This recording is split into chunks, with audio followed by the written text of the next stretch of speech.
Assalamualaikum warahmatullahi wabarakatuh. Kami dari kelompok 6 akan mempresentasikan hasil kerja kelompok kami, yaitu dengan materi pendekatan ekspositori, pemecahan masalah, humanistik, dan wilayah.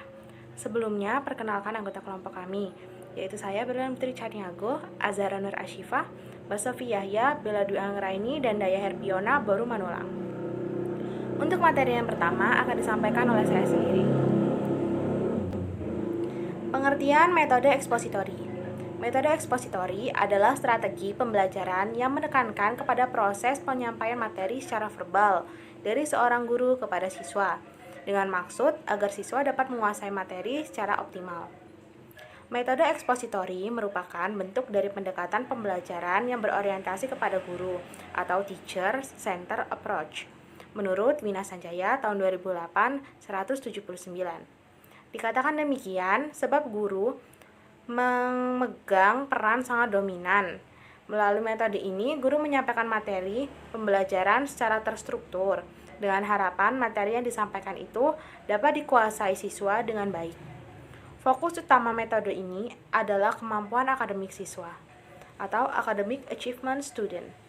Untuk materi selanjutnya akan disampaikan oleh Bella Dwi Anggraini. Kepada Bella Dwi Anggraini dipersilahkan. Baiklah, saya akan melanjutkan materi selanjutnya. B.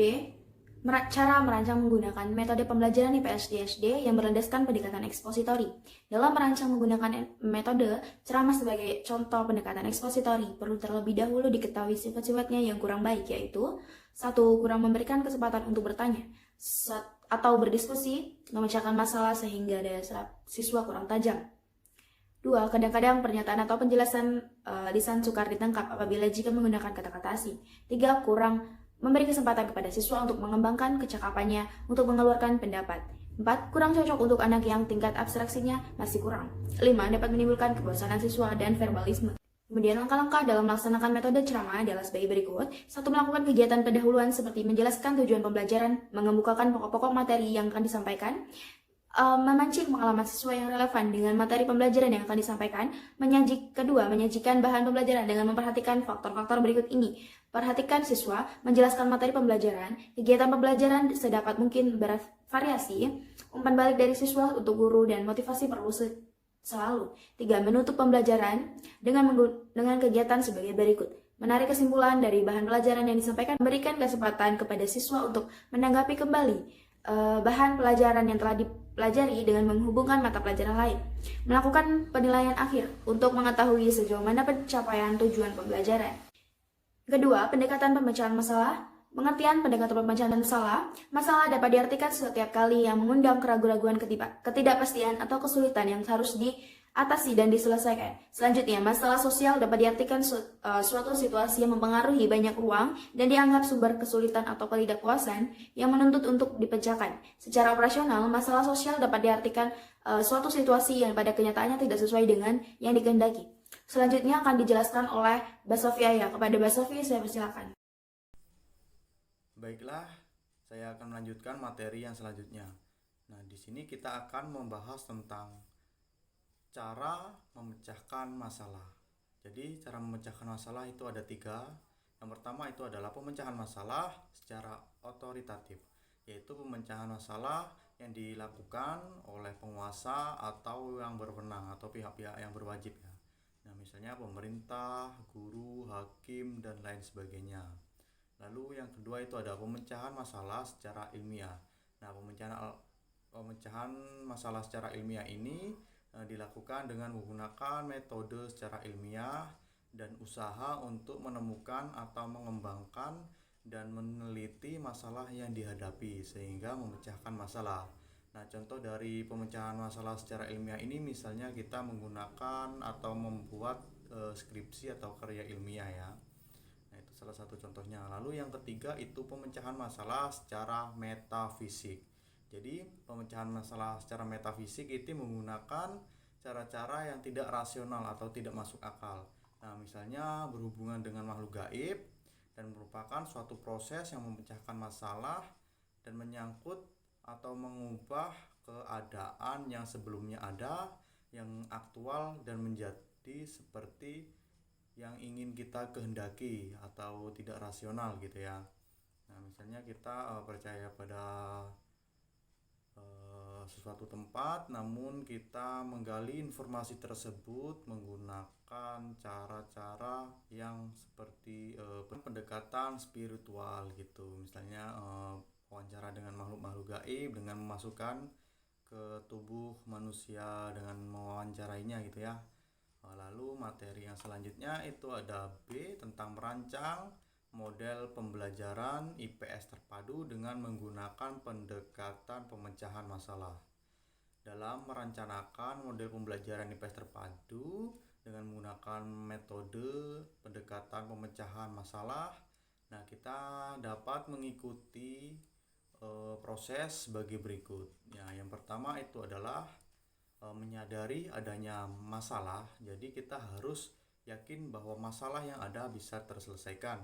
Lalu yang kedua, kita mencari petunjuk tentang pemakan cara yang rasional ataupun ilmiah. Kita juga bisa menentukan mana petunjuk yang dapat kita gunakan untuk memecahkan masalah. Jadi setelah kita menemukan adanya masalah, maka kita akan menggunakan petunjuk untuk memecahkannya. Lalu yang terakhir adalah menggunakan suatu pemecahan yang cocok dengan kriteria tertentu. Dan yang terakhir yaitu menggunakan suatu pemecahan yang cocok dengan kriteria tertentu sehingga lainnya itu akan ditinggalkan demi kelancaran memecahkan masalah. Nah, mungkin itu saja materi yang dapat saya sampaikan. Terima kasih. Saya Daya Herpiona BR Manulang akan menjelaskan tentang pendekatan humanistik. Satu, pengertian pendekatan humanistik menjelaskan bahwa pada hakikatnya setiap diri manusia adalah unik, memiliki potensi individual dan dorongan internal untuk berkembang dan menentukan perilakunya. Yang kedua, merancang model pembelajaran IPS terpadu dengan menggunakan pendekatan humanistik. Contohnya seperti yang pertama, menunjukkan faktor-faktor pendorong dan penarik perpindahan penduduk. Yang kedua, membahas macam-macam migrasi. Yang ketiga, menceritakan manfaat migrasi. Setelah kita pahami tema pokok di atas, yaitu migrasi penduduk. Tema pokok tersebut kita lihat dari beberapa sudut pandang disiplin ilmu.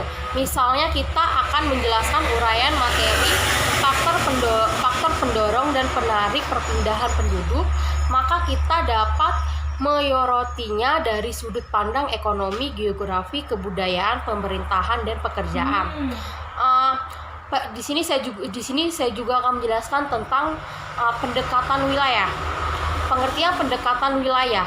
Pendekatan wilayah atau sama saja dengan pendekatan geografi merupakan cara pandang yang digunakan untuk mempelajari fenomena dalam ruang lingkup geografi.